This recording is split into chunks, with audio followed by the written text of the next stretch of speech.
الحمد لله نحمده ونستعينه ونستغفره ونؤمن به ونتوكل عليه ونعوذ بالله من شرور أنفسنا ومن سيئات أعمالنا من يهده الله فلا مضل له ومن يضلل فلا هادي له وأشهد أن لا إله إلا الله وحده لا شريك له وأشهد أن سيدنا مولانا محمدا عبده ورسوله أما بعد فقد قال الله تعالى في القرآن العظيم وفي القرآن المجيد بعد أعوذ بالله من الشيطان الرجيم بفضل بسم الله الرحمن الرحيم إنما يريد الله ليذهب عنكم الرجس أهل البيت ويطهركم تطهيرا صدق الله العلي العظيم وقال نبينا محمد صلى الله عليه وسلم أنا تارك فيكم ثقلين أولهما كتاب الله فيه الهدى والنور فخذوا بكتاب الله واستمسكوا به ثم قال وأهل بيتي أذكركم الله في أهل بيتي أذكركم الله في أهل بيتي أذكركم الله في أهل بيتي صدق رسول الله صلى الله عليه وسلم. எல்லாம் வல்ல அல்லாஹுவின் ரஹமத்தும் மக்ஃபிரத்தும் நம் அனைவர் மீதும் வந்து சேரட்டுமாக. நாம் வாழும் காலமெல்லாம் அல்லாஹுக்கும் அல்லாஹுடைய தூதர் இறுதி தூதர் முஹம்மது ரசூலுல்லாஹி ஸல்லல்லாஹு அலைஹி வஸல்லம் அவர்களுக்கும் முழுமையாக கட்டுப்பட்டு வாழ வேண்டும், ஈமானோடும் இறை அச்சத்தோடும் வாழ வேண்டும் என்று ஆரம்பமாக எனக்கும் உங்களுக்கும் வசியத்து செய்கின்றேன். கண்ணியத்திற்குரிய அல்லாஹுவின் நல்லடியார்களே, மாநபி ரசூலுல்லாஹி ஸல்லல்லாஹு அலைஹி வஸல்லம் அவர்களுடைய அருமை பேரர்கள் ஹசன் ஹுசைன் ரலியல்லாஹு அன்ஹுமா அவர்களை பற்றிய சில முக்கிய தகவல்களை நாம் நினைவூட்ட இருக்கின்றோம். நபி ஸல்லல்லாஹு அலைஹி வஸல்லம் அவர்களுடைய குடும்பத்தார்கள் அஹ்லுல் பைத் என்கிற பட்டியலிலே பல நன்மக்கள் இடம்பெறுகிறார்கள். அதில் மிக முக்கியமாக நபி ஸல்லல்லாஹு அலைஹி வஸல்லம் அவர்களுடைய அருமை மகளார் ஃபாத்திமா ரலியல்லாஹு அன்ஹா, அலி இப்னு அபி தாலிப் ரலியல்லாஹு அன்ஹு ஸல்லல்லாஹு அலைஹி வஸல்லம் மருமகனார், மாநபி ஸல்லல்லாஹு அலைஹி வஸல்லம் இரு பேரர்கள் ஹசன் ஹுசைன் ரலியல்லாஹு அன்ஹுமா, இவர்கள் எல்லாம் மிக முக்கியமான அந்த பட்டியலில் இடம்பெற்றவர்கள். கண்ணியத்திற்குரிய அல்லாஹ்வின் நல்லடியார்களே, பொதுவாகவே நபி ஸல்லல்லாஹு அலைஹி வஸல்லம் குடும்பத்தார்களை பற்றி, அதிலும் குறிப்பாக ஹசன் ஹுசைன் ரலியல்லாஹு அன்ஹுமா அவர்களை பற்றி நாம் மக்களிடத்தில் எடுத்து சொல்லிவிட்டாலே இந்த எத்தகைய உணர்வு ஒரு கருத்து நிலவுகிறது என்றால், அவர்களுடைய நேசத்தை அவர்களுடைய சிறப்புகளை பேசிவிட்டாலே ஷியா என்கிற ஒரு முத்திரை குத்தப்படக்கூடிய ஒரு நிலை.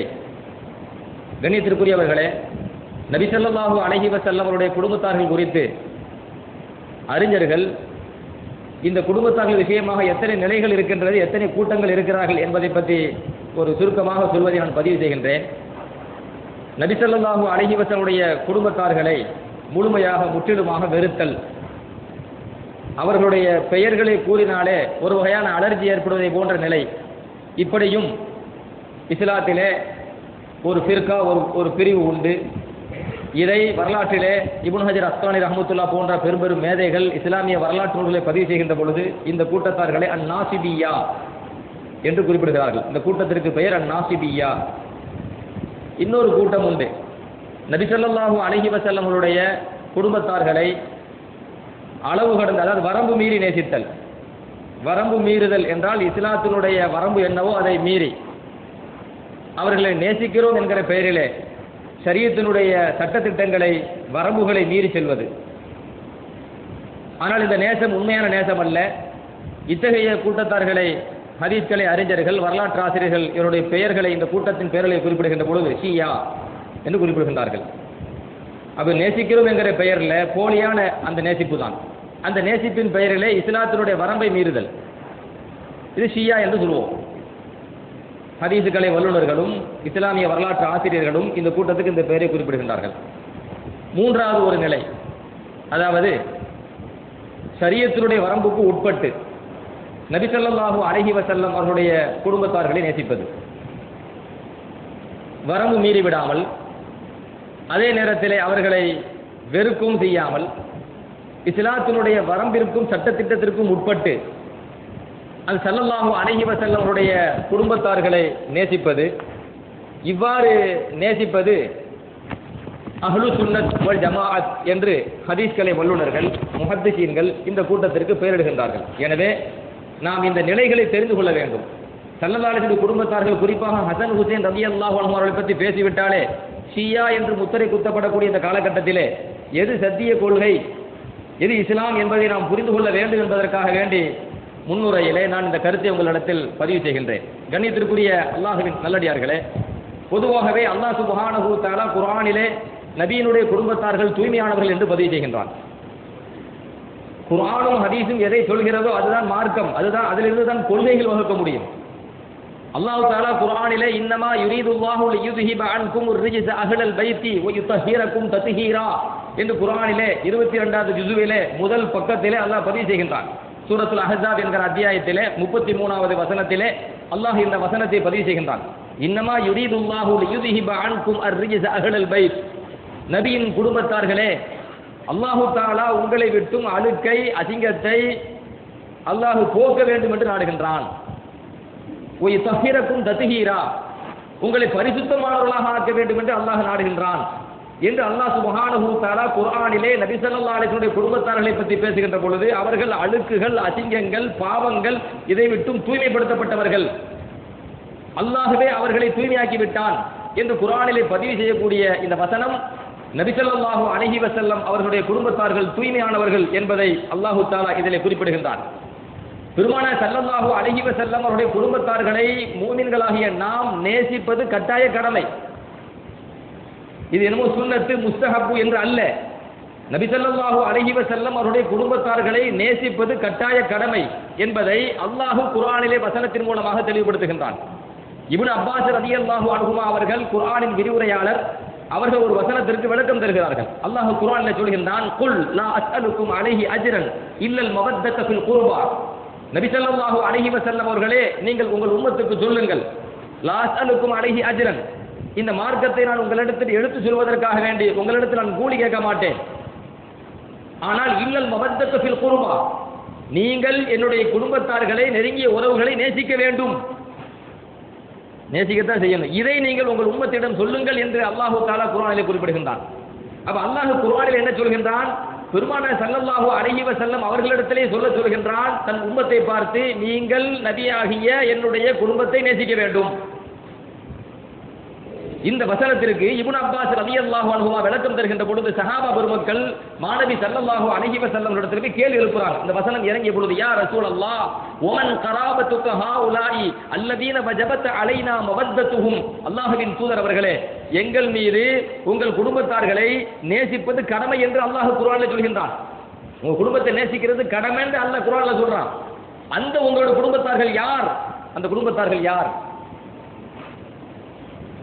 மாநபி ரசூலுல்லாஹி ஸல்லல்லாஹு அலைஹி வஸல்லம் அவர்கள் உடனே பதிலளிக்கின்றார்கள், அலியுல் வ ஃபாத்திமா வபுனாஹுமா, அலி ரலியல்லாஹு அன்ஹு அவர்களும் ஃபாத்திமா ரலியல்லாஹு அன்ஹா அவர்களும் அவர்களுடைய இரண்டு பிள்ளைகள் ஹசன் ஹுசைன் ரலியல்லாஹு அன்ஹுமா அவர்களும் தான் கட்டாய கடமை, நேசிப்பது கட்டாய கடமை. நான் சொல்லக்கூடிய இந்த ஹதீஸ் தபரானியிலே 2641வது ஹதீஸாக இந்த ஹதீஸ் பதிவு செய்யப்பட்டிருக்கின்றது.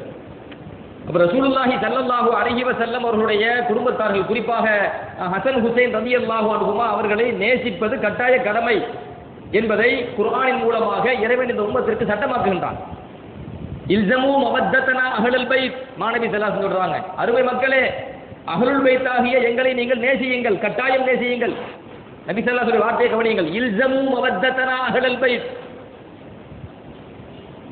என்னுடைய அஹ்ல பைத்தாகிய எங்களுடைய குடும்பத்தார்களை நீங்கள் நேசிப்பதை கட்டாயமாக்கிக் கொள்ளுங்கள் என்று பெருமானார் ஸல்லல்லாஹு அலைஹி வஸல்லம் சொல்லிவிட்டு சொல்வார்கள், ஃபஇன்னஹு மன் லகியல்லாஹ அஸ்ஸ வஜல்ல வஹுவ யவத்துனா தஹலல் ஜன்னா பிஷஃபாஅத்தினா, யார் எங்களை நேசித்த நிலையில் மரணிக்கின்றார்களோ, மரணித்து அல்லாஹ்வை மறுமையில் சந்திக்கின்றார்களோ, அவர்கள் எங்களுடைய ஷஃபாஅத்தின் மூலமாக சொர்க்கத்திற்குள் செல்வார்கள் என்று பெருமானார் ஸல்லல்லாஹு அலைஹி வஸல்லம் அவர்கள் சொன்ன செய்தி இமாம் தபரானி ரஹ்மத்துல்லாஹி அலைஹி தனது நூலிலே 2330வது ஹதீஸாக பதிவு செய்கின்றார்கள். ரசூலுல்லாஹி ஸல்லல்லாஹு அலைஹி வஸல்லம் உத்தரவு போடுகின்றார்கள், வஹிப்பு அஹல பைத்தி லிஹுப்பி, என்னை நீங்கள் நேசிப்பதாக இருந்தால் என் குடும்பத்தார்களை நீங்கள் நேசித்துத்தான் ஆக வேண்டும் என்று மாணவி ஸல்லல்லாஹு அலைஹி வஸல்லம் அவர்கள் உத்தரவு போடுகின்றார்கள். இமாம் திர்மிதி அவர்கள் தனது நூலிலே பதிவு செய்கிறார்கள் 3789வது ஹதீஸாக.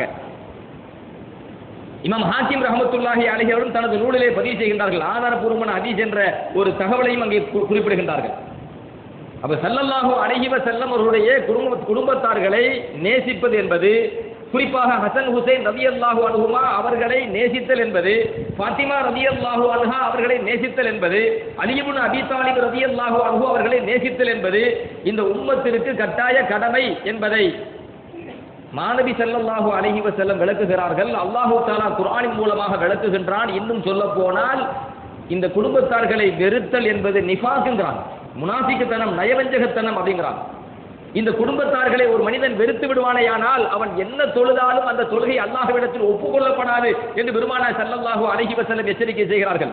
இந்த குடும்பத்தார்களை ஒரு மனிதன் வெறுப்பானேயானால் நாளைக்கு மறுமையில் அல்லாஹ் அந்த மனிதனை நரகத்தில் முகம் குப்புற தள்ளிவிடுவான் என்று பெருமானார் ஸல்லல்லாஹு அலைஹி வஸல்லம் எச்சரிக்கை செய்கின்றார்கள். மாணவி ஸல்லல்லாஹு சொல்றாங்க, மன் அபகலனா அஹ்லுல் பைத்தி ஃபஹுவ முனாஃபிகுன், எவன் ஒருவன் இங்கு அஹ்ல பைத்தாகிய நபியினுடைய குடும்பத்தார்களை வெறுக்கின்றானோ அவன் முனாஃபிக் என்று ஸல்லல்லாஹு அலைஹி வஸல்லம் அவர்கள் சொன்ன செய்தியை இமாம் அஹ்மத் ரஹ்மத்துல்லாஹ் தனது நூலிலே பதிவு செய்கின்றார்கள். மாணவி ரசூலுல்லாஹி ஸல்லல்லாஹு அலைஹி வஸல்லம் சொல்கிறார்கள், ஃபலவ் அன்ன ரஜுலன் சஃபன பைனர் ருக்னி வல் மகாம் ஃபஸல்லா வஸாம ثم لقي الله وهو مبغض لاهل بيت محمد صلى الله عليه وسلم دخل في النار دخل النار. மாணவி ஸல்லல்லாஹு சொல்றாங்க, எந்த ஒரு மனிதன் காபாவிலே ஹரம் ஷரீஃபிலே ருக்குனுக்கும் மகாம இப்ராஹிம் இந்த இரண்டுக்கும் இடைப்பட்ட இடத்தில் நின்று கொண்டு அவன் தொழுதாலும் சரியே, ஹரம் ஷரீஃபில காபத்துல்லாஹ்ல மகாம இப்ராஹிமுக்கு பக்கத்தில் நின்று அந்த மனிதன் தொழுதாலும் சரியே, அவன் அதிகமாக நோன்பு நோற்றாலும் சரியே, இவன் மரணிக்கின்றான், மரணித்து நாளைக்கு மறுமையில் அல்லாஹ்வை சந்திக்கின்றான். எந்த நிலையில் சந்திக்கின்றான்? நபியினுடைய குடும்பத்தார்களை வெறுத்த நிலையில் இவன் நாளைக்கு மறுமையில் அல்லாஹ்வை சந்திப்பானேயானால் தஹலன்னார், இவன் போய் சேரும் இடம் நரகம் என்கிறார்கள் மாணவி ரசூலுல்லாஹி ஸல்லல்லாஹு அலைஹி வஸல்லம். இமாம் ஹாக்கிம் தனது நூலிலே பதிவு செய்கின்றார்கள் ஆதாரபூர்வமான ஹதீஸ் என்று. நரகத்திலே முகம் குப்புற தள்ளப்படுவான் என்கிற கருத்திலேயும் பல்வேறு விதமான ஹதீசுகள், ஆதாரபூர்வமான ஹதீஸிலே பதிவு செய்யப்பட்டிருக்கிறது. அதனால தான் ரசூலுல்லாஹி ஸல்லல்லாஹு அலைஹி வஸல்லம் அவர்கள் ஒரு சமயம் மக்காவிற்கும் மதீனாவுக்கும் இடைப்பட்ட ஒரு பகுதியில் இருக்கின்ற பொழுது சஹாபா பெருமக்களை அழைத்து அவர்களுக்கு உபதேசம் செஞ்சார்கள், குத்பா நிகழ்த்தினார்கள். அப்படி வருகிறது, முஸ்லிம் ஷரீஃபில் ஒரு ஹதீஸ் வருகிறது. பெருமானார் ஸல்லல்லாஹு அலைஹி வஸல்லம் அவர்கள் ஒட்டுமொத்த மக்களையும் அழைத்து உபதேசம் செய்கின்றார்கள். அந்த சஹாபா பெருமக்களிடத்தில் என்ன உபதேசம் செய்தார்கள்? அருமை மக்களே, நான் ஒரு மனிதர், அல்லாஹ்வுடைய தூதர், எனக்கும் மரணம் வரும். ஸல்லல்லாஹு சொல்றாங்க, எனக்கும் மரணம் வரும். அப்படி எனக்கு மரணம் வருகின்ற பொழுது என் ரூஹை கைப்பற்றுவதற்கு மாணவர் வருகின்ற பொழுது அவர் அழைப்புக்கு நான் பதிலளிப்பேன், நான் மரணிப்பேன். மாணவி ரசூலுல்லாஹி ஸல்லல்லாஹு அலைஹி சொல்றாங்க.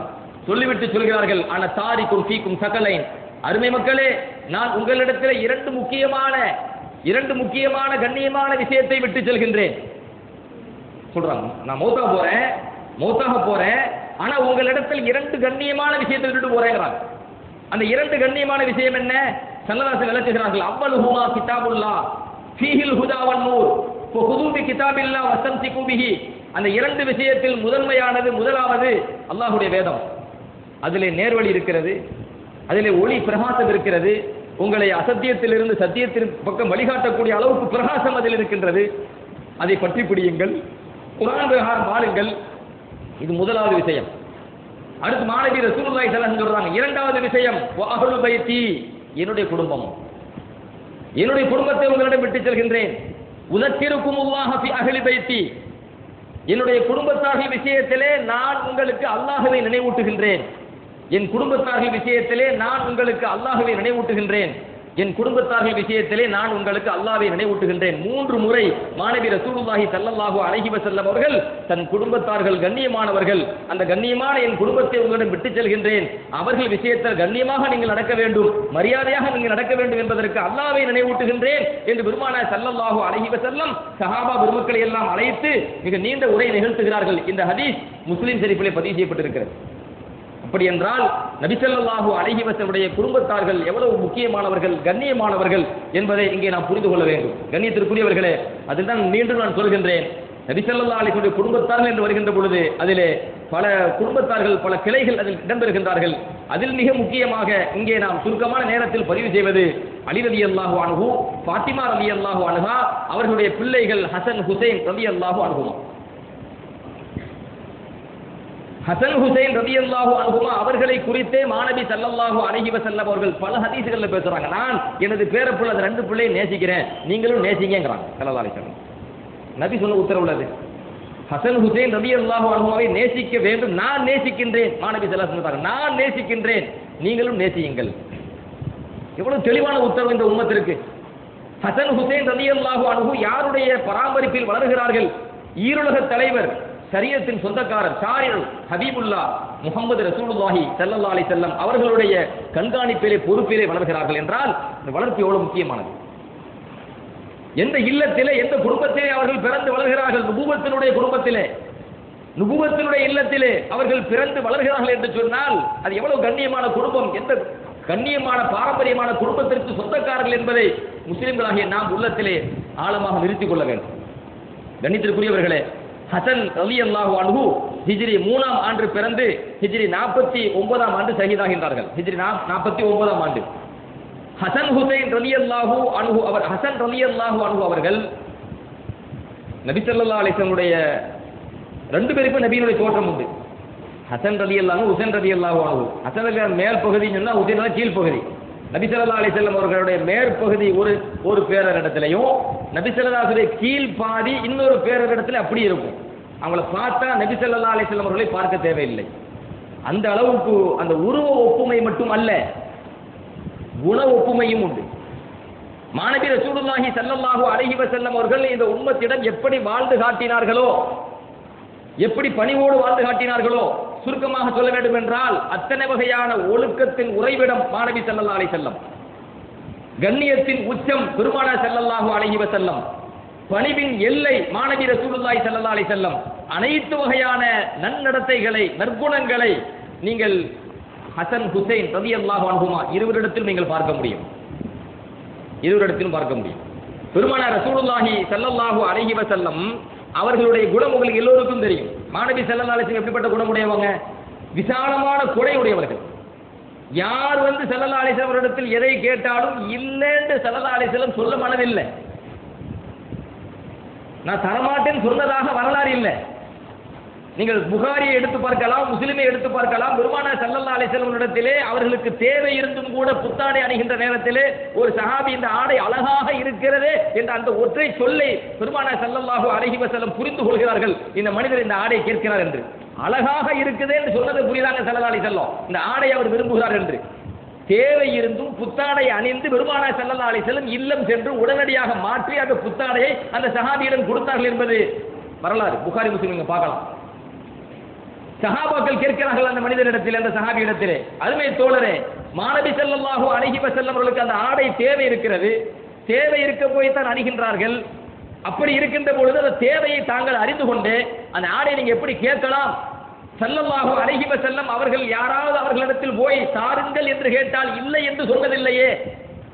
ஆனா ஹதீஸ்ல வந்த வார்த்தையை சொல்றேன், ஸல்லல்லாஹு அலைஹி வஸல்லம் இல்லைன்னு சொன்னதில்லையே. நீங்க போய் கேட்கறீங்களே, நபிக்கு தேவை இருக்குது, உங்க தரதானே செய்வாங்க, நபிக்கு கஷ்டம் தானே. நான் ஹதீஸை விரிவாக சொல்ல வரல. நபி ஸல்லல்லாஹு அலைஹி வஸல்லம் பண்பு என்னன்னு கேட்டா விசாலமான கொடைத்தன்மை.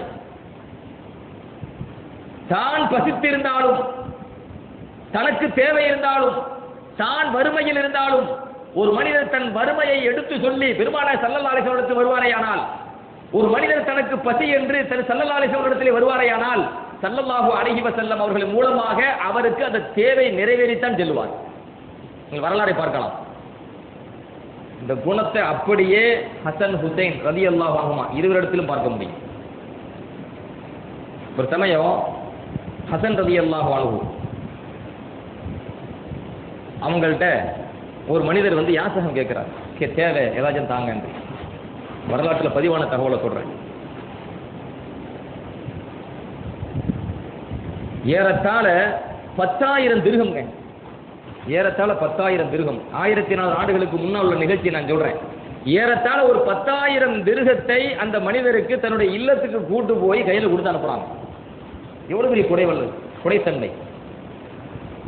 ஒரு சமயம் ஹசன் ரலியல்லாஹு அன்ஹு இடத்துல கேள்வி எழுப்பப்படுகிறது, இல்ல ஐய ஷைஇன் நராகலா தருது சாயிலா வ இன் குன்த அலா ஃபாகா.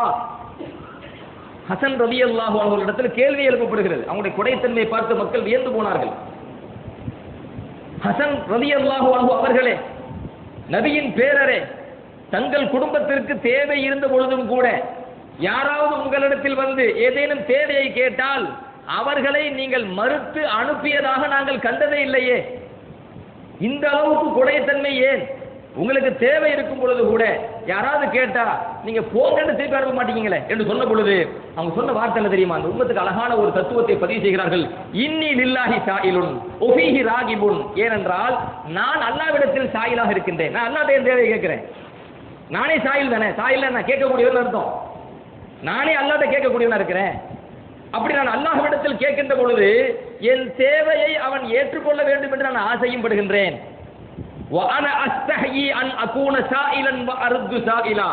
நான் சாயிலாக இருந்து என் தேவை நிறைவேற வேண்டும் என்று நான் ஆசைப்படுகின்ற பொழுது என்னிடத்தில் ஒருவர் அவர் தேவையை கேட்கின்றார், அவரை திருப்பி அனுப்புவதற்கு எனக்கு வெக்கமா இருக்கு. நான் திருப்பி அனுப்ப வெக்கமா இருக்கு. நானே சாயில் அல்லாஹ்விடத்தில் கேட்கிறேன். அப்படி கேட்கின்ற பொழுது தரணும் ஆசைப்படுறேன். என்னிடத்தில் ஒரு மனிதர் சாயிலாக வருகிறார், கேட்கக்கூடியதாக வருகிறார், அவரை திருப்பி அனுப்ப எனக்கு எப்படி மனசு வரும் கேட்கிறாங்க. சொல்லிட்டு சொல்கிறார்கள், அல்லாஹு தஆலா எனக்கென்று ஒரு பழக்கத்தை தந்திருக்கின்றான். அல்லாஹு தஆலா அவனுடைய நியமத்தை எனக்கு விசாலமாக நிரப்பமாக தருகின்றான். இது அல்லாஹ் என்னிடத்தில் வைத்துக் கொண்ட பழக்கம். நான் அல்லாஹ்விடத்தில் வைத்துக் கொண்ட பழக்கம் என்ன தெரியுமா? வஅப்பத்துஹு நஃபீல் அலன்னாஸ். அவ்வாறு அல்லாஹ் எனக்கு நிரப்பமாக தருகின்ற பொழுது நான் மக்களுக்கு வாரி வழங்க வேண்டும் என்பதை நான் பழக்கமாக்கி கொண்டேன். அல்லாஹ் என்னிடத்தில் என்ன பழக்கம் வைத்திருக்கின்றான்? விசாலமாக தருவதை. அதே போன்று இறைவன் தந்த அந்த செல்வத்தை, அந்த நியமத்தை நான் மற்ற மக்களுக்கு விசாலமாக கொடுப்பதை பழக்கமாக்கி கொண்டேன். எனவே என் பழக்கத்தை நான் நிறுத்திவிட்டால் இறைவன் தன் பழக்கத்தை நிறுத்தி விடுவானோ என்று அஞ்சுகிறேன். நான் மக்களுக்கு விசாலமா கொடுக்கிறது என் பழக்கம். இந்த பழக்கத்தை நான் நிறுத்திவிட்டால் அல்லாஹ் எனக்கு விசாலமா தராம பாருங்க, அது அவன் பழக்கம். நான் மக்களுக்கு கொடுக்கும் என் பழக்கத்தை நிறுத்திவிட்டால் இறைவன் எனக்கு தரும் அவன் பழக்கத்தை நிறுத்தி விடுவானோ என்று அஞ்சுகிறேன் என்றார்கள் ஹசன் ரலியல்லாஹு அன்ஹு. எவ்வளவு பெரிய மனம் பாருங்களேன். ரொம்ப அழகாக முறை கற்று தராங்க பாருங்க. நம்ம கொடுக்குறோமா இல்லை, நம்ம காசு இல்லைங்கிறாங்க. நம்ம கொடுக்கறது நம்ம பணம் இல்லைங்கிறாங்க. அந்த பணம் அல்லாஹ் நமக்கு தரான். அந்த பணத்தை வச்சு அல்லாஹ் பல வேலை செய்ய வைக்கிறான். இதைத்தான் யதார்த்தமா உணர்த்துறாங்க. ஒண்ணு. இரண்டாவது, ஒரு சமயம் ஹசன் ரலியல்லாஹு அன்ஹு, ஹுசைன் ரலியல்லாஹு அன்ஹு, அப்துல்லா இப்னு ஜாஃபர் ரலியல்லாஹு அன்ஹு, இந்த 3 சஹாபா பெருமக்களும் ஹஜ்ஜி செய்வதற்காண்டி கிளம்பி போறாங்க. ஹஜ்ஜிக்காக கிளம்பி போகின்ற பொழுது இடையில ஒரு ஊர். அந்த ஊர் வருகிற பொழுது அவங்க சாப்பாடுனா காலி ஆயிடுச்சு. கடும் பசி, கடும் தாகம், எல்லாமே தீர்ந்து போச்சு. அப்ப தூரமா வந்து ஒரு கூடாரத்தை பார்க்கறாங்க. அந்த கூடாரத்தை பார்த்த பொழுது அந்த கூடாரத்துக்கு போனா மக்கள் இருப்பாங்க, ஏதாச்சும் குடும்பம் இருக்கும், நம்ம போனா சாப்பிட்றதுக்கு அல்லது குடிப்பதுக்கு ஏதாவது கிடைக்கும் என்கிற ஒரு எண்ணத்துல இந்த 3 சஹாபா பெருமக்களுமே அந்த கூடாரத்துக்கு போறாங்க. கூடாரத்துக்கு உள்ள போய் பார்த்தா அந்த கூடாரத்துல ஒரு வயதான மூதாட்டி அவங்கள்ட்ட போய் கேட்கறாங்க, ஹல் மின் ஷராப், குடிக்க ஏதாவது இருக்குதான்னு கேட்கறாங்க. அந்த மூதாட்டி சொல்றாங்க, ஆமா குடிக்க இருக்குது. அப்படி சொன்ன உடனே என்ன இருக்கு ஏது இருக்குதான் கேட்கல. என்ன செஞ்சாங்க? இந்த 3 சஹாபா பெருமக்கள் ஹசன், ஹுசைன், அப்துல்லா இப்னு ஜாஃபர் ரலியல்லாஹு அன்ஹும், இந்த 3 சஹாபாக்களும் ஒட்டகத்தை கட்டி போட்டுட்டு நேரா பக்கத்துல வீட்டுக்குள்ள போறாங்க. வயதான மூதாட்டி வர அனுமதிக்கிறாங்க, வீட்டுக்குள்ள போறாங்க. போன உடனே அந்த மூதாட்டி தன் வீட்டுல ஒரு ஆடு நிக்குது. ரொம்ப பெரிய ஆடுனா கிடையாது, அதே மெலிஞ்ச ஆடு, ஆனா பால் கறக்கிற ஆடு. அதை காட்டி இதுல பால் கறந்துக்கங்க, அந்த பாலை நீங்க குடிச்சுக்கங்க அப்படிங்கிறாங்க. அப்ப 3 சஹாபாக்களும் போறாங்க, அதுல பால் கறந்து அவங்க குடிக்கிறாங்க. குடித்து முடித்த உடனே அந்த 3 சஹாபாக்களும் அந்த வயதான மூதாட்டியிட கேட்கறாங்க, ஹல் மின் ஃபஆம், சாப்பிட உணவு இருக்கான்னு கேட்டாங்க. அப்ப அந்த பெண்மணி சொன்ன ஒரே வார்த்தை, ஹாதிஹி சுவைஹா, இது இந்த சின்ன ஆடு தான் இருக்கு, இந்த ஆட்டை விட்டா என்கிட்ட வேற எதுவுமே இல்லை. அப்ப அந்த பெண்மணி சொல்றாங்க, வயதான மூதாட்டி சொல்றாங்க, நான் ஆனால் உங்களிடத்தில் ஒன்றை சொல்கின்றேன், உங்களில் யாராவது ஒருவர் இந்த ஆட்டை அறுக்கும் பொறுப்பை எடுத்துக் கொள்ளுங்கள், விறகை சேகரித்து தரும் பொறுப்பை நான் எடுத்துக் கொள்கின்றேன், சமைக்கும் பொறுப்பையும் நீங்களே எடுத்துக் கொள்ளுங்கள். அந்த பெண்மணி ஒரே ஒரு பொறுப்பு, அவங்க ரெண்டு பொறுப்பு எடுத்துக்கிட்டாங்க. என்ன ரெண்டு பொறுப்பு? ஆட்டை கொடுத்துட்றது, அப்புறம் என்ன செய்யறது, சமைக்கிறதுக்காண்டி விறகு கொண்டு வந்து கொடுக்கறது.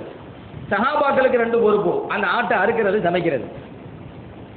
இப்போ அதே மாதிரி அறுக்கப்படுகிறது, சமைக்கப்படுகிறது, சாப்பிட்றாங்க, பசி போயிருச்சு, தாகம் போயிருச்சு. இந்த நேரத்தில் ஹசன் ஹுசைன் ரலியல்லாஹு அன்ஹுமா அவர்கள் அந்த மூதாட்டியிடம் சொல்றாங்க, நாங்கள் ஹஜ்ஜுக்கு கிளம்புறோம், அல்லாஹ் எங்களுக்கு சலாமத்தை நாடி இருந்தால் நாங்கள் திரும்ப இல்லம் வருவோம். உங்களுக்கு ஏதாவது தேவை, எங்களுக்கு உதவி செஞ்சிருக்கீங்க, உங்களுக்கு ஏதாவது தேவை என்றால் எங்களை நீங்கள் அணுகலாம், நிச்சயமாக நாங்கள் உங்களுக்கு உதவி செய்வோம் அப்படின்னு சொல்லி நன்றி உணர்வை வெளிப்படுத்திட்டு ஹஜ்ஜுக்கு போயிட்டாங்க.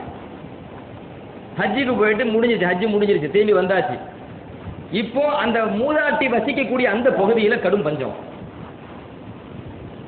இந்த ஹஜ்ஜுக்கு போனாங்களே இல்லையா, இந்த நேரத்தில் அந்த மூதாட்டியினுடைய கணவர் வயசானவர் அவர் வீட்டுக்கு வந்து ஆட்டை காணாம என்ன கேட்கிறாரு. ஹஜ்ஜுக்கு போன சமயத்தில் அந்த பெண்மணி நடந்த நிகழ்வை சொல்றாங்க.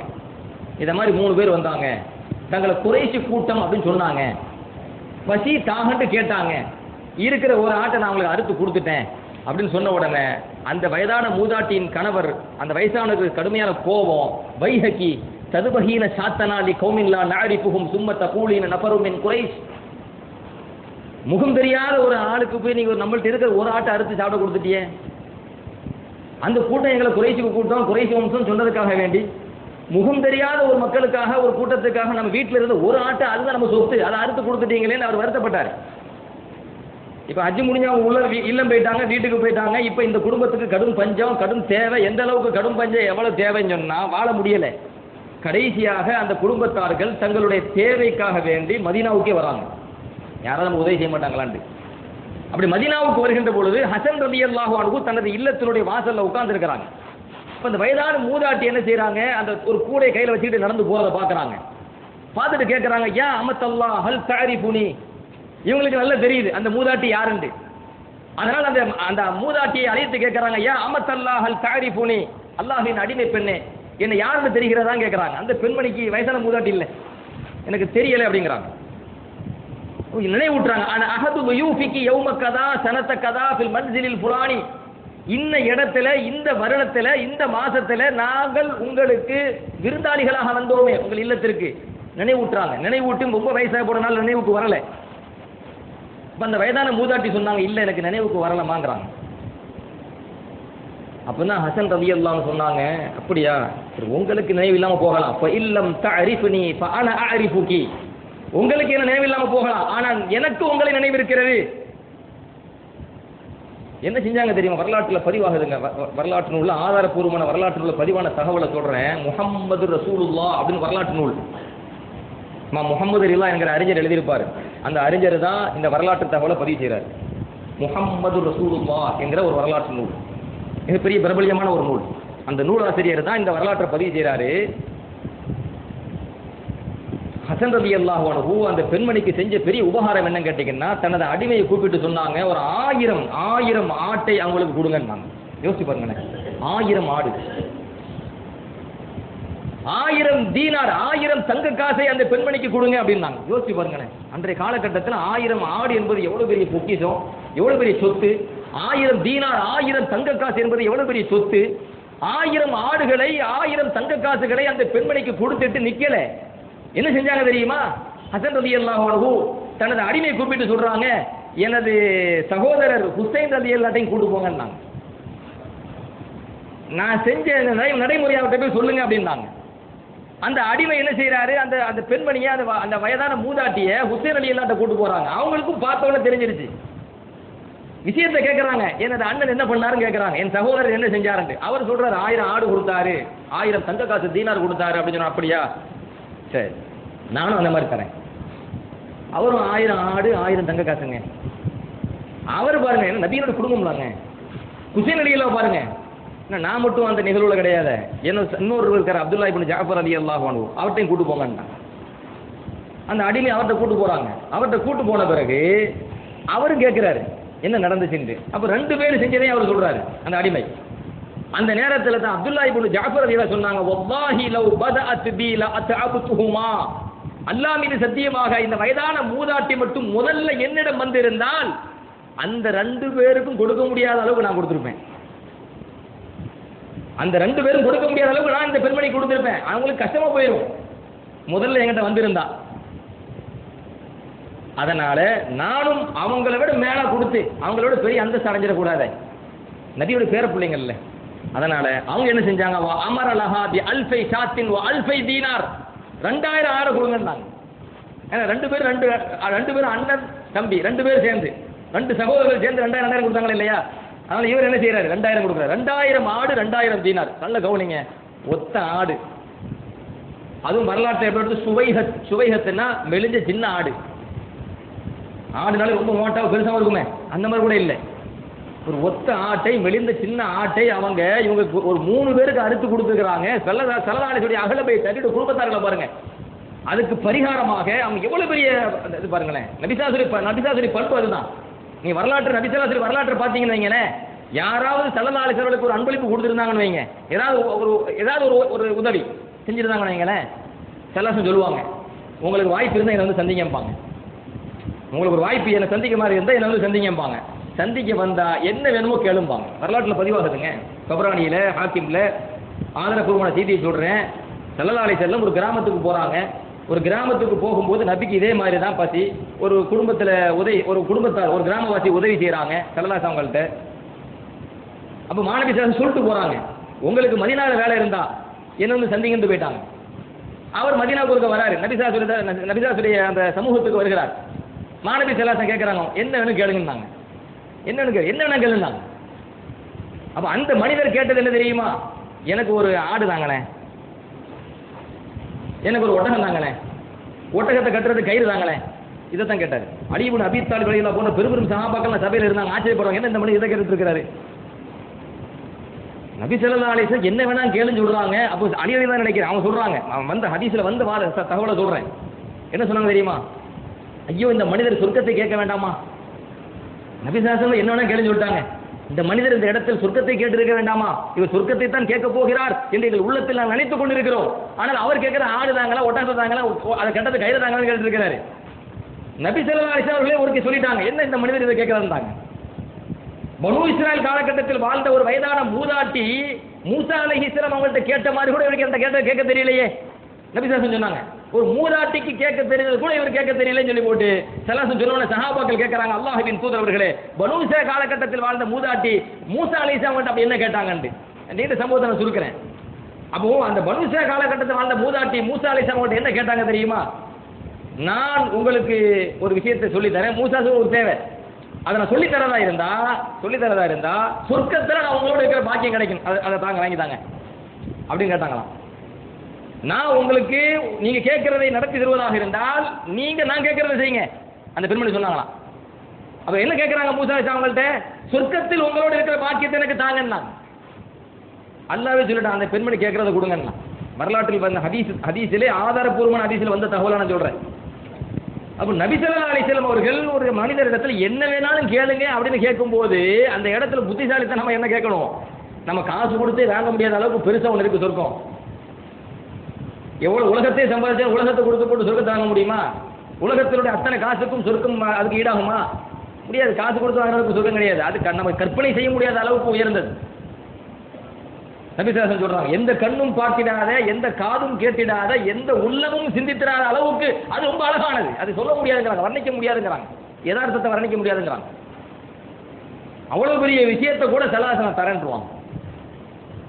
ஆனால் மக்கள் நபிக்கு செய்கிறத பார்த்தீங்கன்னா குறைவு, ஸல்லல்லாஹுக்கு பகரமாக கொடுத்தாங்க பார்த்தீங்கன்னா நிறைவாக இருக்கும். இது நபியினுடைய பண்புங்க. அதுதான் அஹ்ல பைத் திட்டத்தினே இருக்கும். நபி ஸல்லல்லாஹு அலைஹி வஸல்லமுடைய குடும்பத்தார்களிடத்தில் நீங்கள் முழுமையாக பார்த்தீங்கன்னா முழுக்க இதுதான். நான் இப்போ ஹசன் ஹுசைன் எல்லாருடைய ரலியல்லாஹு அன்ஹுமா அவங்களுடைய கருத்து சொல்லுவோம். ஹுசைன் ரலியல்லாஹு அன்ஹுமா அவங்களுடைய தனிப்பட்ட வாழ்க்கை வரலாறு நம்ம எடுத்து பார்த்தாலும் அவங்களுடைய வாழ்க்கையிலும் இதுதான். ஒரு சமயம் ஹுசைன் ரலியல்லாஹு அன்ஹு அவங்களுடைய மனைவி வீட்டில் ஒரு விசேஷமாக சமைக்கிறாங்க. சமைச்சிட்டு அப்போ வீட்டில் உள்ள பணியாளரை கூப்பிட்டு, ஹுசைன் ரலியல்லாஹு போங்க, கணவர்கிட்ட போங்க, நான் சமைச்சு வச்சிருக்கிறேன், யாராச்சும் விருந்தாளி எல்லாம் கூட்டுவாங்க, ஆள் அனுப்பி விட்றாங்க. ஹுசைன் ரலியல்லாஹு அன்ஹு அவங்களிடத்துல அந்த பணியாளர் வராரு, வந்து நடந்த தகவலை சொல்றாரு, உங்க மனைவி சமைச்சிருக்கிறாங்க, சாப்பிட விருந்தாளி கூட்டு போகலாமான்னு. ஹுசைன்ல என்ன பண்ணாங்க, பள்ளிவாசல் நேராக பள்ளிவாசலுக்கு போகிறாங்க. பள்ளிவாசலில் பார்த்தா பெரும் கூட்டம், எல்லாமே பார்த்தா மிஸ்கின்கள் நிறைய இருக்கிறாங்க. பசிக்கு சாப்பிட முடியாத மக்கள் நிறைய பேர் இருக்கிறாங்க. எல்லா மிஸ்கின்களையும் கூப்பிட்டாங்க. நம்பர் 5 பேர் 10 பேர்லாம் கிடையாது, மொத்தமாக எல்லாரும் வாங்கிட்டாங்க. மொத்தமாக கூட்டு போகிறத பார்த்த உடனே அந்த பணியாளர் வேகமாக வீட்டுக்கு ஓடுறாரு. ஓடி ஹுசைன் ரலியல்லாஹு அன்ஹு அவங்களுடைய மனைவிட்ட போய் தகவலை சொல்கிறாங்க. வல்லாஹி கத் ஜலப அலைக்கி அல் மசாக்கின், நீங்கள் கொஞ்சம் விருந்தாளி கூட்டு வர சொன்னீங்க, ஆனால் உங்கள் கணவர் ஹுசைன் ரலியல்லாஹு அன்ஹுமா பள்ளிவாசலில் உள்ள எல்லா மிஸ்கின்களையும் கூட்டு வந்துட்டு இருக்கிறாரு. அவங்க பயப்படணும் இல்லை. ஹுசைன் ரலியல்லாஹு அன்ஹு வேகமாக வீட்டுக்குள்ளே போய் சொல்கிறாங்க, தன் மனைவியை பார்த்து சொல்கிறாங்க, அஸிம் அலைக்கி லமா கான லி அலைக்கி மின் ஹக்கின் அல்லா தத்தஹிரி தஆமன் வலா தய்யிபா. சத்தியமிட்டு சொல்றாங்க, நான் அல்லாஹ் மீது சத்தியமிட்டு சொல்கிறேன், வீட்டில் என்ன சாப்பாடு இருக்கிறோ அனைத்தையும் கொஞ்சம் கூட சேமித்து வைக்காமல் மொத்தமாக கொண்டு வாங்க, விருந்தாளிகளை அழைத்து வந்திருக்கிறேன், எல்லாத்துக்கும் அதை பரிமாறணும், எதையுமே சேமித்து வைக்காதீங்க, எடுத்து வைக்காதீங்க என்று சொல்லி எல்லாருக்குமே அவர்கள் வந்தவர்களுக்கெல்லாம் விருந்து போட்டார்கள். வரலாற்றிலே பதிவாகின்றது. ஹுசைன் ரலியல்லாஹு அன்ஹு அவர்களிடத்திலேயும் அந்த கரம், அந்த கொடை வள்ளல் என்கிற தன்மை மிக மிகைத்திருந்தது. வரலாற்று முழுக்க நம்ம பார்க்கலாம். சிறிய சிறிய தகவலை உங்களிடத்தில் நான் நினைவூட்டுகின்றேன், உள்ளத்திலே பதிவதற்காக வேண்டி. முஜாபுத் தஅவா என்றால் என்ன? அவங்க என்ன துவா கேட்டால் அல்லாஹ் உடனே அங்கீகரிப்பான். அந்த அளவுக்கு உண்டான உயர்ந்த ஒரு தன்மை பண்பை கொண்டவர்கள் ஹசன் ஹுசைன் நபியுடைய குடும்பத்தார்கள். நீங்க நல்ல கவனியுங்கள். இமாம் இப்னு அபித் துன்யா ரஹ்மத்துல்லாஹி அலைஹி என்கிற மாபெரும் மேதை, இமாம் இப்னு அபித் துன்யா என்கிற மாபெரும் மேதை தனது நூலிலே ஒரு வரலாற்றை பதிவு செய்கின்றார்கள். என்ன வரலாறு பதிவு செய்கிறாங்க அப்படின்னு சொன்னால், ஒரு சமயம் ஹுசைன் ரலியல்லாஹு அன்ஹு அவர்கள் கர்பலா களத்திலே ஷஹீதாக்கப்படுகிறார்கள். இது எல்லாம் தெரிந்த ஒரு வரலாறு, சுருக்கமாக நான் சொல்கிறேன். கர்பலா என்கிற ஒரு களத்திலே அவர்கள் ஷஹீதாக்கப்படுகிறார்கள். ஷஹீதாக்கப்படுறதுக்கு முன்னாடி அவர்கள் கடும் தாகம், தண்ணீர் குடிப்பதற்காக தண்ணீர் அப்படியே அள்ளி வாய் பக்கம் கொண்டு போறாங்க. அந்த நேரத்தில் அபான் இப்னு தாரிம் என்கிற குடும்பத்தை சார்ந்தவன் ஜுர்ஆ, அந்த மனிதன் பேரு ஜுர்ஆ. இந்த ஜுர்ஆ என்பவன் ஹுசைன் ரலியல்லாஹு அன்ஹு தண்ணீர் அருந்துவதற்கு, கடும் தாகத்தில் தண்ணீர் அருந்துவதற்காக கொண்டு போகும்போது ஒரு அம்பு விடுறான். அந்த அம்பு வந்து அவன் வாய் பழப்பாங்கல தண்ணி குடிக்கிறதுக்காண்டி, அந்த வாயில பேர் மேல இந்த உள்ள வீடு குத்துது. கடும் வேதனை. அந்த நேரத்தில் அதாவது தண்ணி கீழே கொட்டுது. அந்த தாகத்தில் வேதனையில் ஹுசைன் ரலியல்லாஹு அன்ஹுமா அவங்க அல்லாஹ்விடத்தில் துஆ செய்றாங்க. அல்லாஹும்ம லம்மிஹு, யா அல்லாஹ் என்னை தண்ணீர் குடிக்க விடாமல் இந்த மனிதன் தடுக்கின்றான், அவனை நீ தாகத்திலேயே ஆக்கிவிடு. என் தாகத்தை தீர்க்க முடியாமல் அவன் ஆக்கிவிட்டான். அல்லாஹும்ம லம்மிஹு அப்படின்னு சொல்லி ஹுசைன் ரலியல்லாஹு அன்ஹு கடும் அந்த வேதனையில், அந்த கஷ்டத்திலே அவங்க அதை சொன்ன உடனே இந்த வரலாற்றை பதிவு செய்யக்கூடியவர் அவர் பதிவு செய்கின்றார். என்ன செய்ய தெரியுமா? அந்த ஜுர்ஆன் இருக்கான் பார்த்தீங்களா, அந்த மனிதன், இந்த துஆக்கு பிறகு அவனுடைய கடைசி கால நிலைமை என்ன கேட்டீங்கன்னா, அவனுடைய வயிற்றை தொட்ட கடுமையாக சூடும், முதுகு தொட்ட கடுமையாக குளிரும். அவனுக்கு வந்த வேதனை, வயிறு கடுமையாக சுடும், உஷ்ணமாக இருக்கும், முதுகு தொட்ட கடுமையாக குளிரும். அதனால அந்த மனிதன் எப்பொழுதுமே தனக்கு பக்கத்தில் ஒரு 3 பொருள் வச்சிருப்பாரு. ஒன்று விசிறி வச்சு வீசிக்கிட்டே இருக்கணும், ஏன்னா வயிறு ரொம்ப சூடாக இருக்கா இல்லையா, வீசிக்கிட்டே இருக்கணும். 2வது ஐஸ் கட்டி, ரொம்ப சூடாக இருக்கிறதால வயிற்றில் வச்சு எடுக்கணும். 3வது முதுகு சுடுது பார்த்தீங்களா, அதனால அவர் வந்து இந்த நெருப்பு மூட்டுறதுக்காக பக்கத்தில் வச்சிருப்பாரு. குளிர்காலத்தில் நெருப்பு மூட்டி காய்வாங்களா இல்லையா, அந்த மாதிரி முதுகு அது பக்கத்தில் கொண்டு வைப்பார். அப்போ முதுகு பக்கத்தில் நெருப்பு மூட்டி முதுகை காய வைக்கிறது, நெருப்பு உஷ்ணத்தை காய வைக்கிறது, அந்த குளிர்ச்சியை. வயிற்று பக்கத்தை சூடாக இருக்குதா இல்லையா, அதை குளிர்ச்சி ஆக்கிறதுக்காக ஐஸ் கட்டியை வைக்கிறது, விசிறி எடுத்து வீசிக்கிட்டே இருக்கிறது. அது கடைசி நிலைமை. அந்த நேரத்தில் கடுமையான தாகம் வருமா. அப்படி தாகம் வருகின்ற பொழுது அந்த ஜுர்ஆ என்கிற மனிதன், இஸ்கூனி அஹலகனி அல் அத்ஷு, எனக்கு தண்ணி தாங்க, எனக்கு கடுமையான தாகம் ஏற்படுகிறது, எனக்கு தண்ணி தாங்க, கடுமையான தாகம் ஏற்படுதுன்னு அந்த மனிதன் தன்னுடைய கடைசி மூத்துடைய காலகட்டத்தில் சொல்லிட்டே இருப்பான். அந்த நேரத்தில் அவங்க சமூகம் தண்ணி கொண்டு வந்து கொடுப்பாங்க. எந்த அளவுக்கு தண்ணி கொடுப்பாங்க? பெரிய பாத்திரத்தில் அந்த பெரிய பாத்திரம் நிறைய தண்ணி, அதை பதிவு செய்கிறாங்க. எப்படி பதிவு செய்கிறாங்கன்னா, லவ் ஷரிபஹு ஹம்ஸத்துன் லகஃபாஹும், 5 பேர் சேர்ந்து அந்த தண்ணியை குடிச்சா அது 5 பேருக்கு அது பத்தும். 5 பேர் குடிக்கிற அளவுக்கு பெரிய பாத்திரமா. அந்த பாத்திரத்தை ஒரு ஆள் குடிப்பாராம். முழுக்க முழுக்க குடிச்சிட்டு மறுபடியும் அவருக்கு தாகம் இருக்குமா, எனக்கு மறுபடியும் தண்ணி தாங்க, எனக்கு தாகம் என்னை கொன்றுவிடும் என்று நான் பயப்படுகிறேன், என்னுடைய தாகம் என்னை கொன்றுவிடும் என்று நான் பயப்படுகிறேன் அப்படின்னு சொல்லி அந்த மனிதன் சொல்லி கடைசியில் அந்த ஒட்டகத்தினுடைய வயிறு இருக்கா இல்லையா அந்த மாதிரி வயிறாச்சான். அதே தாகத்திலேயே அந்த மனிதன் மரணித்தான். ஹுசைன் ரலியல்லாஹு அன்ஹு இதை எந்த இடத்துல பதிவு செய்யறாங்க அப்படின்னு சொன்னா, அல்லாமா இப்னு அபி துன்யா ரஹ்மத்துல்லாஹி அலைஹி மாபெரிய வரலாற்று ஆசிரியர், ஹதீஸ் நூல் பல தொகுத்திருக்கிறாரு. இப்னு அபி துன்யா அவர் முஜாபுத் தஅவான் ஒரு நூலை எழுதியிருக்கிறார். அதாவது துஆ ஒப்புக்கொள்ளப்பட்ட மனிதர்கள், இவங்கெல்லாம் துஆ கேட்டா அல்லாஹ் ஒப்புக்கொள்வான், உடனே ஏற்றுக்கொள்வான். அப்படி பல பல அறிஞர்கள் இருக்கிறாங்க, பல சஹாபாக்கள் இருக்கிறாங்க. அவர் ஃபுல்லும் பட்டியல் தராரு. அதுல ஒருவராக ஹுசைன் ரலியல்லாஹு அன்ஹு அவர்கள் மிகப்பெரிய அளவுக்கு என்ன துஆ கேட்டாலும் உடனடியாக அல்லாஹ் அதை ஏற்றுக்கொள்வான். அவருடைய மரண தருவாயில் கூட அவர் கேட்ட துஆ அங்கீகரிக்கப்பட்ட நிகழ்வை அல்லாமா இப்னு அபி துன்யா ரஹ்மத்துல்லாஹ் முஜாபுத் அந்த நூலை பதிவு செய்யறாங்க. மாணவி ஸல்லல்லாஹு அலைஹி வஸல்லம் என்ன துஆ கேட்டாலும் உடனே பதிவு. நபியுடைய குடும்பத்தார்கள் ஹசன் ஹுசைன் ரலியல்லாஹு அன்ஹுமா என்ன துஆ கேட்டாலும் உடனடியாக அல்லாஹ்விடத்திலிருந்து அங்கீகாரம், அதற்கான பதில். மிக சிறந்த ஒரு அல்லாஹ்வினுடைய அருளை பெற்ற அன்பை பெற்ற இந்த உம்மத்திலே எல்லோராலும் மதிக்கப்பட வேண்டும் என்று அல்லாஹ்வால் உத்தரவிடப்பட்ட இந்த உம்மாத்தால் எல்லோருமே அவர்களை நேசிக்க வேண்டும் என்று இறைவனாலும் இறை தூதராலும் உத்தரவிடப்பட்டவர்கள் அஹ்ல பைத் நபியினுடைய குடும்பத்தார்கள். அதிலும் குறிப்பாக ஹசன் ஹுசைன் ரலியல்லாஹு அன்ஹுமா என்பதை நாம் நமது ஈமானிலே நமது உள்ளத்திலே ஆழமாக பதிய வேண்டும். அல்லாஹ் சுப்ஹானஹு தஆலா நபி ஸல்லல்லாஹு அலைஹி வஸல்லம் அவர்களை, நபியினுடைய குடும்பத்தார்களை, சஹாபாக்களை அதிகம் நேசிக்கின்ற மதிக்கின்ற கூட்டத்திலே நம் அனைவரையும் சேர்த்து அருள்புரிவானாக. அல்லாஹும் அல்லாஹுடைய தூதரும் எவ்வாறு வாழ வேண்டும் என்று உத்தரவிட்டார்களோ விரும்பினார்களோ அவ்வாறு வாழக்கூடிய நல்ல நசீபையும், அல்லாஹும் அல்லாஹுடைய தூதரும் எந்தெந்த காரியங்களை தடுத்தார்களோ வெறுத்தார்களோ அதுபோன்ற காரியங்களை விட்டும் விலகி நடக்கும் நற்பாக்கியத்தையும் நம் அனைவருக்கும் தந்து அருள்புரிவானாக. வாஹிர் தஅவானா அல்ஹம்துலில்லாஹி ரப்பில் ஆலமீன்.